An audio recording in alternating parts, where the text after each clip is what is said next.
Welcome to Health is Wealth. This platform is all about giving you evidence-based daily health tips. By the end of this video, you'll learn exactly how much sodium is too much, whether your daily coffee is helping or hurting, and what sleep patterns most strongly predict your heart and kidney risk. We'll also tell you exactly what to do next. Is salt truly the villain? If you're like most adults, you're probably eating more than double the recommended amount of sodium.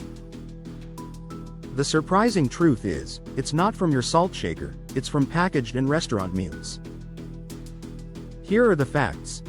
The American Heart Association recommends less than 2,300 milligrams of sodium a day, with an ideal target of 1,500 for most adults, especially if you have high blood pressure. And according to a major analysis from the New England Journal of Medicine, cutting sodium, or using a salt substitute, significantly lowers blood pressure and reduces your risk of stroke. While salt sensitivity varies from person to person, the data is clear. Reducing sodium cuts your cardiovascular risk. So what should you do? First, become a label detective. Look at the % daily value for sodium on a nutrition label. 5% is low, but 20% is high. Next, swap and season. Flavor your food with herbs, citrus, vinegar, and garlic instead of salt. If you're curious about potassium-enriched salt, talk to your doctor first, as it's not safe for everyone, especially those with kidney conditions or on certain medications. Remember this: most of your sodium is hidden in packaged foods. Trim it out, and your blood pressure will thank you. The truth about coffee. We know coffee gives you a temporary blood pressure spike, but do coffee drinkers actually live longer? The evidence says yes. Moderate coffee intake is consistently linked to lower risk of death from all causes, especially cardiovascular disease. The benefits seem to peak around 1 to 4 cups a day. It's a kind of sweet spot. So, what are the rules? First, know your limits.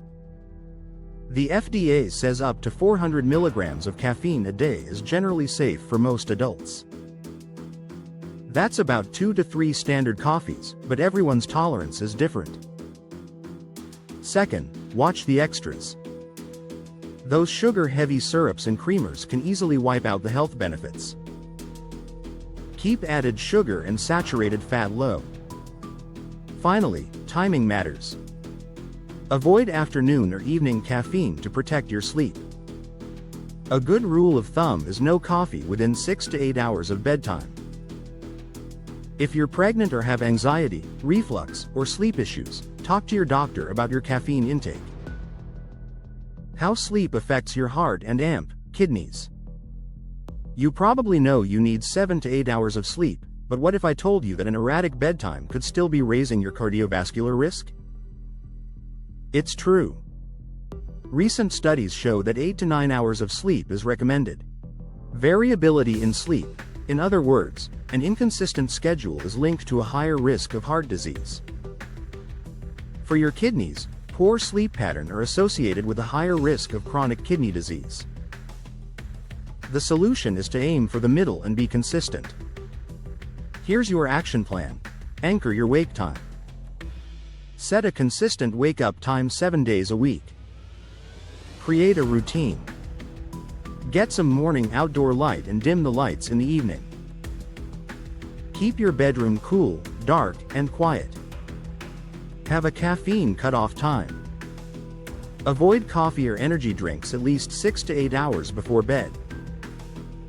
And don't ignore the red flags.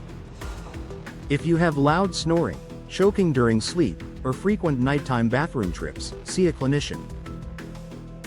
Getting enough sleep is crucial, but a regular sleep schedule may be even more important for your heart and kidneys.